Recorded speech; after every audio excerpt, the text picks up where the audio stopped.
গ্রামে এক কাঠুরিয়া ছিল। সে সপ্তাহের ৭ দিনই পরিশ্রম করত, সকাল থেকে সন্ধ্যা পর্যন্ত অজস্র ঘাম ছাড়াতো। পাশের গ্রামে তার এক বন্ধু ছিল যে রাজমিস্ত্রির কাজ করত।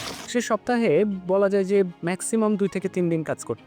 সপ্তাহ শেষে যখন দুই বন্ধু একসাথে গল্প করতে বসতো, প্রত্যেক সপ্তাহে দেখা যেত কাঠুরিয়া এত পরিশ্রম করার পরও রাজমিস্ত্রির আয় তার থেকে বেশি। একদিন কাঠুরিয়া আর থাকতে না পেরে রাজমিস্ত্রিকে বলল যে, বন্ধু, এটা কেন হয়? আমি 7 দিন ধরে এত পরিশ্রম করি, এত কাজ করি, তারপরও কিভাবে আসলে তোমার ইনকাম আমার থেকে বেশি হয়? রাজমিস্ত্রি তখন একটু হেসে দিয়ে বলল, বন্ধু, তুমি আসলে হাত দিয়ে কাজ করো, আমি মাথা দিয়ে কাজ করি। তুমি যে কাজটা করো, তুমি গাছ কাটো, আর আমি যে কাজটা করি, আমি মানুষের বাসা বানাই। তোমার 10টা গাছ কেটে যে ইনকাম হয়, আমার আসলে একটা বাসার কাজ করে তার থেকে বেশি ইনকাম হয়। ফলে এখান থেকেই আমার ইনকামটা তোমার থেকে অনেকখানি এগিয়ে যায়। এই গল্প থেকে আমরা কি শিক্ষা পেলাম? এখান থেকে আমরা শিখতে পেলাম আমাদের আসলে যে কাজগুলোতে বেশি রেভিনিউ আসে, যে কাজগুলো করলে আমাদের ইম্প্যাক্ট বেশি পড়ে, সেই কাজগুলোতে সবার আগে ফোকাস করা উচিত এবং বেশি সেই কাজগুলো করা উচিত। আপনার পার্সোনাল গ্রোথ কিংবা বিজনেস গ্রোথে শুরু হোক এখনই। ফলো করুন কুইক গ্রোথ।